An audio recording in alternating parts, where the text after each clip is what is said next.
Di video kali ini kita akan membahas sebuah film yang berjudul The Prey yang dirilis pada tahun 2022. Film ini bercerita tentang seorang gadis bernama Naru yang berusaha membuktikan kalau ia layak menjadi seorang pemburu dengan cara melawan seorang predator.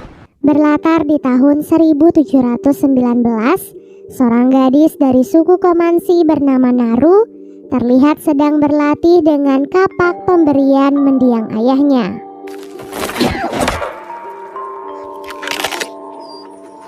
Saat sedang berlatih, Naru dan anjingnya yang bernama Sari melihat seekor rusa, jadi mereka pun bekerja sama untuk menangkapnya.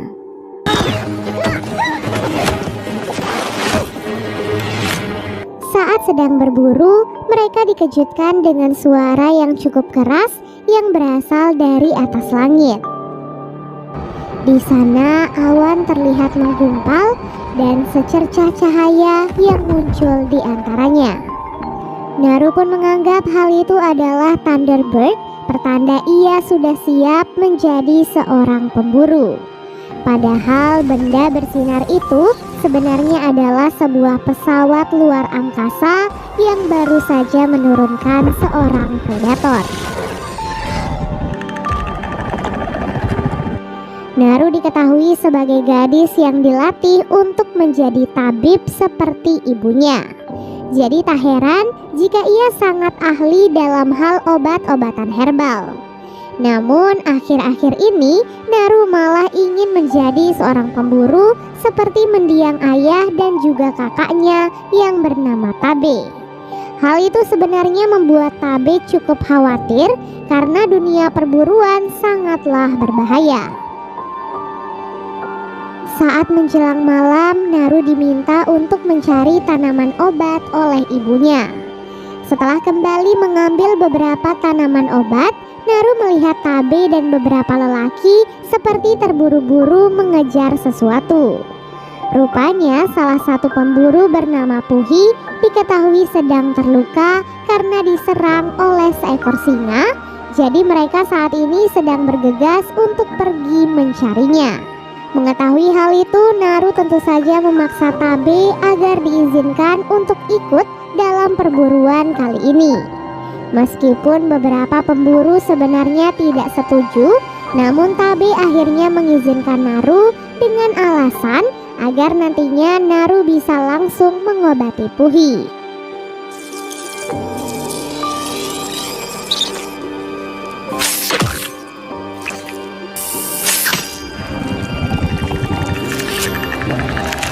Kemudian berangkatlah mereka semua mencari Puhi dengan bantuan Sari sebagai penunjuk arah. Berkat bantuan Sari, mereka pun berhasil menemukan Puhi yang sedang dalam keadaan sekarat. Para lelaki pun langsung menyiapkan tandu untuk membawa Puhi, sementara Naru bertugas untuk mengobatinya. Saat dalam perjalanan pulang, Tabe memutuskan untuk berpisah dengan mereka karena ia harus mencari singa yang sudah menyerang Puhi. Sepanjang perjalanan, Naru terus memikirkan keselamatan Tabe karena ia percaya kalau bukan singa yang menyerang Puhi, melainkan sesuatu yang jauh lebih berbahaya. Hal itu diperkuat dengan ditemukannya seekor ular yang sudah dikuliti di dekat lokasi tersebut. Di mana hal seperti ini tentu saja tidak mungkin dilakukan oleh seekor singa. Khawatir akan keselamatan Tabe, Naru pun nekat untuk pergi menyusulnya. Ia yang baru pertama kali berburu terlihat panik di tengah kegelapan. Namun Tabe dan salah satu temannya akhirnya berhasil menemukan Naru. Saat itu Naru mencoba menjelaskan pada Tabe kalau hewan yang menyerang Puhi bukanlah seekor singa. Namun Tabe tidak mempercayainya dan tetap akan berburu singa malam ini. Naru dan salah satu pemburu lainnya lalu bersiap di atas pohon, sementara Tabe akan menyiapkan sesuatu untuk memancing kedatangan singa tersebut. Saat sedang menunggu di atas pohon, seekor singa tiba-tiba datang dan langsung menyerang pemburu yang ada di sana. Dengan mulut penuh darah, singa itu pun berjalan perlahan dan mendekati Naru. Naru yang ketakutan tidak sadar telah mundur terlalu jauh, sampai ia pun jatuh dari pohon dan pingsan tak sadarkan diri. Beberapa saat kemudian Naru terbangun dan melihat sang ibu sedang membuatkan obat untuknya. Ibunya berkata kalau Naru pingsan saat berburu, jadi Tabe menggendongnya sampai ke rumah dan sekarang ia sudah kembali ke hutan untuk berburu singa. Beberapa saat setelah meneguk obat dari sang ibu, ia pun mendengar semua orang berteriak menyambut kedatangan Tabe yang datang membawa tubuh seekor singa dengan kepalanya yang terpenggal. Kepala suku dan para penduduk langsung bersorak bangga karena keberhasilan Tabe. Berkat keberhasilan itu, sang ketua suku bahkan menobatkan Tabe sebagai ketua perang.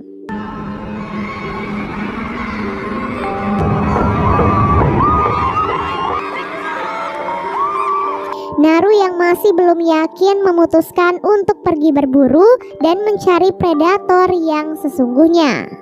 Ditemani Sari, Naru pun menelusuri hutan sambil menyelidiki beberapa bukti tentang si predator.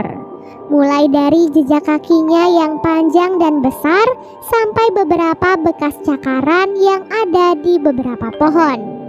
Scene lalu beralih memperlihatkan si predator yang sebenarnya. Predator itu bisa membuat dirinya tak terlihat sehingga ia bisa dengan mudah membunuh mangsanya.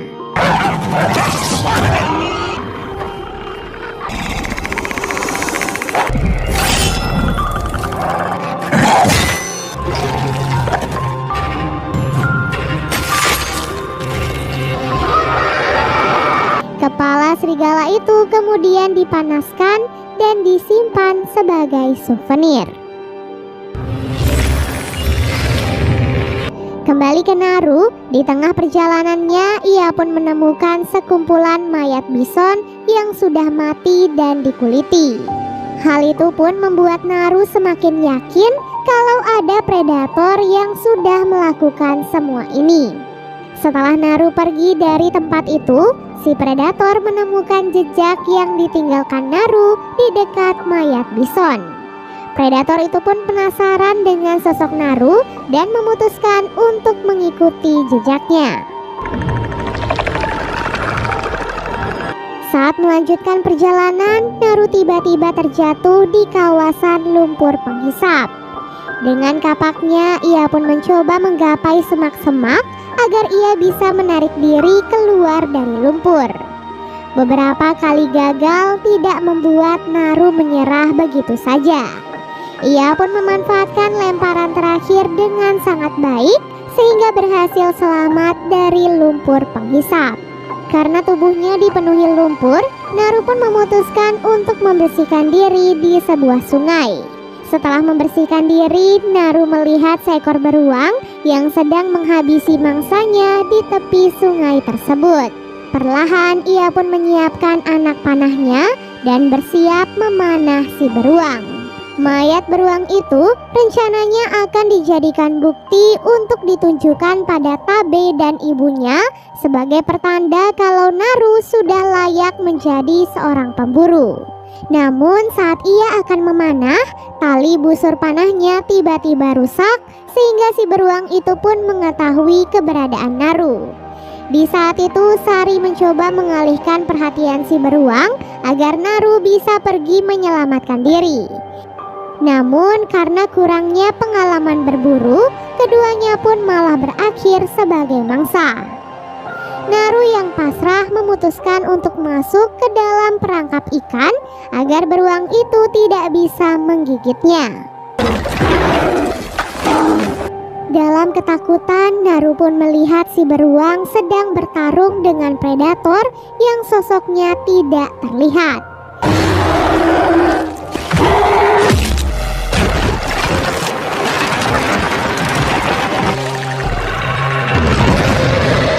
Ia baru bisa melihat tubuh si predator saat si beruang telah dibunuh dan darahnya mengalir menutupi tubuh si predator. Naru yang menyaksikan hal itu lantas kabur menyusuri sungai dengan mengikuti arusnya. Setelah itu Naru pun melanjutkan perjalanan sambil memikirkan bagaimana caranya membunuh si predator. Di tengah perjalanan itu, Naru pun bertemu dengan beberapa pemburu suku Komansi yang dikirim untuk mencarinya. Naru kemudian menjelaskan kepada mereka tentang si predator, namun para pemburu lagi-lagi tidak mempercayainya. Karena Naru terus memaksa untuk pergi, para pemburu pun terpaksa menggunakan cara kekerasan untuk membawanya pulang. Tak disangka, semua itu ternyata disaksikan langsung oleh si predator. Sebelum pulang, para pemburu yang kelelahan memutuskan untuk beristirahat sebentar sambil menunggu salah satu di antara mereka yang ingin buang air besar. Saat itu mereka pun mendengar suara dari arah semak-semak. Naru yang masih ketakutan memperingatkan mereka kalau itu mungkin adalah si predator. Namun saat pemburu memanah ke arah semak-semak, yang mereka temukan ternyata hanyalah seekor kelinci. Dengan tertawa mengejek, salah satu dari mereka pun mengambil kelinci itu dan menunjukkannya kepada Naru. Namun tak lama kemudian, 3 laser merah tiba-tiba terlihat di tubuh pemburu tersebut. Dan ya, laser itu ternyata adalah pertanda datangnya serangan dari si predator berupa 3 anak panah yang langsung menancap di tubuh pemburu tersebut. Karena mereka semua tidak bisa melihat tubuh si predator, para pemburu yang lain pun merasa sangat kebingungan. Saat itu, mereka sempat berhasil memanah tubuh si predator sehingga separuh tubuhnya pun akhirnya terlihat. Sosok predator yang sudah membunuh banyak hewan terlihat seperti alien yang sangat mengerikan. Tubuhnya penuh dengan senjata yang bisa dia gunakan untuk membunuh mangsa.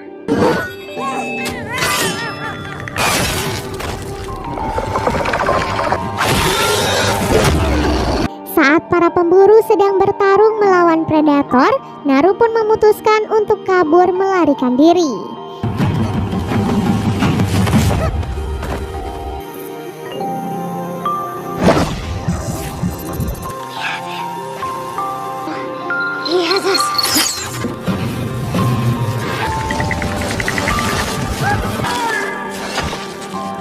Ia pun melewati perbatasan wilayah suku Komansi dan terkena jebakan yang dipasang oleh penduduk suku lain.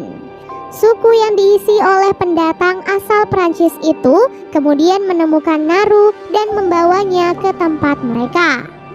Saat malam tiba, Naru terbangun dalam keadaan sudah terkurung. Melihat mantel yang digunakan oleh pemimpin suku, Naru pun sadar kalau mereka ternyata adalah orang yang sudah menguliti para bison. Jadi itu artinya, selain si predator, para penduduk suku itu ternyata juga adalah orang-orang jahat. Setelah itu, salah satu dari mereka pun mencoba berbicara dengan Naru dan menanyakan apakah Naru mengetahui sesuatu tentang si predator. Saat itu Naru enggan menjawab pertanyaan mereka sampai akhirnya ia melihat Sari dan Tabe juga menjadi tawanan mereka. Tubuh Tabe lalu disayat dan mereka berdua dijadikan umpan untuk memancing kedatangan si predator. Beberapa saat menunggu, si predator pun akhirnya datang dan langsung membunuh beberapa pemburu.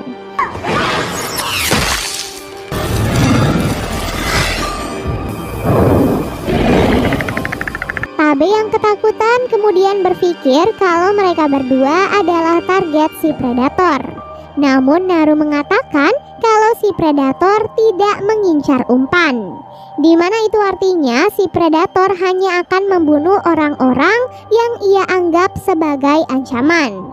Jadi itulah mengapa saat di sungai sebelumnya si predator tidak membunuh Naru, melainkan membunuh si beruang. Sementara itu si predator pun terlihat berhasil ditangkap berkat jebakan yang dibuat oleh para pemburu. Namun berkat semua senjatanya yang canggih, predator itu pun berhasil bebas dan membunuh semua pemburu yang sudah menangkapnya.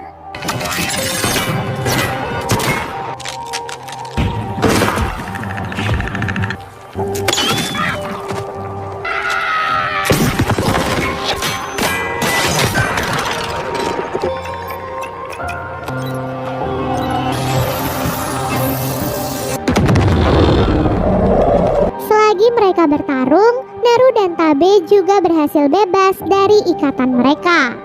Saat itu Tabe bergegas mengambil kuda, sementara Naru bertugas menyelamatkan Sari. Berkat semua latihannya selama ini, Naru ternyata menjadi jauh lebih kuat sehingga ia berhasil mengalahkan beberapa pemburu yang sudah menangkap Sari. Setelah berhasil membebaskan Sari, seorang penduduk suku tiba-tiba datang dan meminta pertolongan Naru untuk mengobati kakinya. Sebagai imbalannya, si penduduk itu akan memberikan pistol untuk Naru dan mengajarkan Naru bagaimana cara menggunakannya. Setelah mengobati si penduduk, predator itu pun tiba-tiba bergerak mendekati tempat itu. Jadi Naru terpaksa bersembunyi meninggalkan penduduk tersebut. Nah, si penduduk kemudian menyelamatkan diri dengan berpura-pura mati, dan itu ternyata berhasil membuat si predator tidak bisa mendeteksinya. Sayangnya, ia langsung ketahuan dan dibunuh karena ia berteriak saat si predator menginjak kakinya. Tak lama kemudian, Sari pun datang sambil menggonggong sehingga si predator pun langsung menargetkannya. Beruntung, Tabe tiba di saat yang tepat dan berhasil menggagalkan serangan dari si predator. Alhasil, pertarungan antara Tabe melawan si predator pun akhirnya terjadi.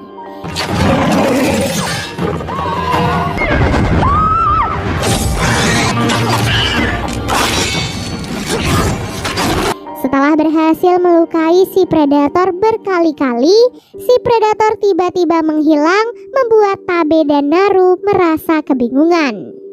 Karena sudah tak bisa melarikan diri, jadi Tabe pun meminta Naru untuk pergi meninggalkannya. Dan benar saja, cakar si predator tiba-tiba menancap di tubuh Tabe dan muncullah sosok si predator di belakangnya. Tabe yang masih hidup berusaha menahan si predator dan memberikan waktu untuk adiknya agar bisa menyelamatkan diri. Kematian Tabe tentu saja membuat Naru sangat sedih dan juga terpukul. Terlebih semua ini terjadi karena egonya yang sangat ingin menjadi seorang pemburu. Namun semua perjuangan Tabe akan ia manfaatkan sebaik mungkin agar bisa membunuh si predator. Pada malam harinya, Naru sengaja memancing kedatangan predator agar ia bisa mengambil bagian dari tubuh predator tersebut. Salah satu bagian dari kepalanya kemudian Naru gunakan untuk memancing si predator mendekati lumpur penghisap agar nantinya ia terjebak di sana.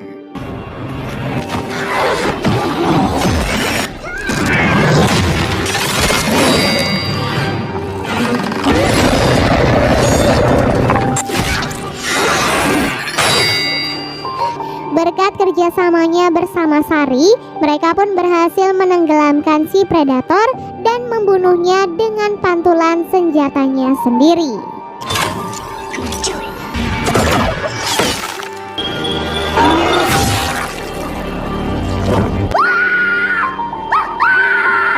Berkat keberhasilannya itu, Naru pun mendapatkan apresiasi dari penduduk suku Komansi dan dijadikan sebagai kapten perang yang baru menggantikan mendiang kakaknya. Dan film pun akhirnya selesai.